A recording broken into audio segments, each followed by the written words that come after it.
We live in a time of mass surveillance. Someone is always watching you. In Britain, we take privacy laws seriously, but it hasn't always been that way.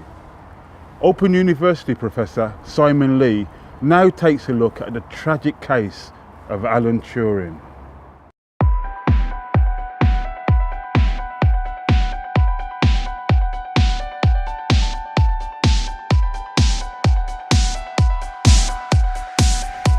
I'm here at Bletchley Park by the lake where some of the greatest minds thought through how to crack the Enigma code, as we refer to it, the codes that Germans were using. And one of those people was Alan Turing, one of the greatest people in our history. But sadly, he was hounded by the very state that he'd saved. One of the issues we faced in our history was the persecution of people because of their sexual orientation. He had a relationship with another man. He was prosecuted. He pleaded guilty under advice. He was convicted. And a year or two later, he was found dead with a cyanide poisoned apple by his side. And the presumption generally was one of suicide.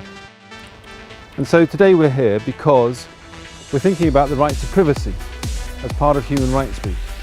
Now, we're worried perhaps about mass surveillance by the state. They're looking at our emails. Isn't that why we fought the war? To stop people being able to pry into our private lives. Of course, the state says, well, we've got to do that because of terrorism. We've got to see what people are saying to one another. But is it right that they can then pick up on aspects of our right to a private and family life?